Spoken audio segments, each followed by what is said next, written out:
understand that the thing that they are arguing for does not in fact benefit the majority of artists to the degree that they hope they do. In my speech, a few things. First, I will clarify a bit on the framing that they don't seem to understand. Secondly, I will move into those before presenting our third argument and doing some way. Now let's start with this clarification. What we were saying about things is simply that the position they defend is massively expensive.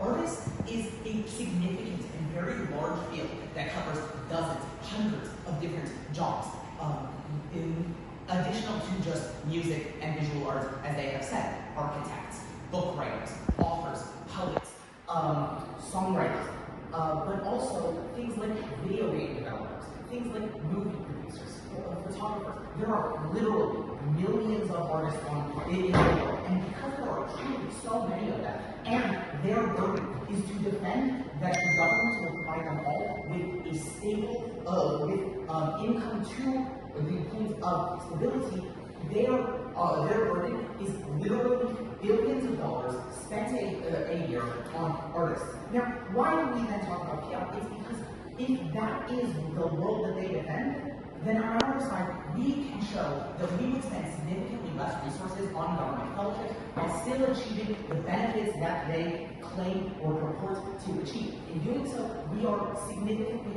more efficient. And efficiency was our first argument was our second argument for a reason. We presented it because the government has many priorities additional to just arts. And on our side, we can achieve arts and those priorities, whereas on their side, they're proposing a massive hole in the budget, holes that cannot be covered. Now, their arguments here, their first argument is on principle, that artists are stigmatized and that art is in some way reserved for the elite because only the rich can get into it. A few things. First of all, art being stigmatized comes about through a lack of quality funding. On their side, where they are being given enough to survive, the art would still be stigmatized. Because the reason parents tell their children, oh, you should be a doctor, oh, you should be an engineer, is not because doctors are surviving, it is because doctors are making considerable money in today's society. Likewise, the stigma is a wash. But additional to that is that on their side, they are not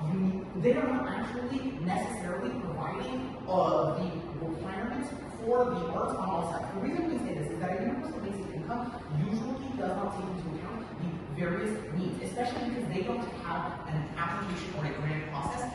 Different art forms that are more expensive, but things like, as you mentioned, sculpting with marble is a much more expensive process than things like music creation. As such, when you remove the application process as they argue for, when you remove that process, you remove the ability to create differential provisions for different artists, and in doing so, some significant number of artists won't be properly covered just because the government doesn't fully know what they need because they remove that application process that we have on our side of the house. But additional to that, we also mentioned that they're spending enormous resources for no reason on artists that don't need it, artists that have already made it big. And that's because artists aren't actually universally stigmatized. Actors and musicians who make it big are lionized in our society to the point that they are millionaires and billionaires. And are those people truly supposed to be recipients of government aid? We say no, but they say yes.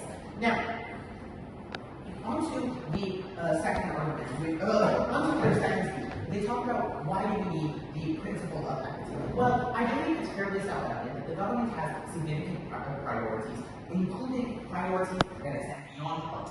In spending so many such a large amount of resources on things like Kanye West and Taylor Swift, we are not spending those resources on things that actually matter. Things like, as mentioned, other artists, but also things like, as mentioned, healthcare, education, transport. The fact of the matter is, the government has a lot of priorities, and on their side of the house, so much of that is wasted on people who do not need it because they already have all of their needs easily met by their job.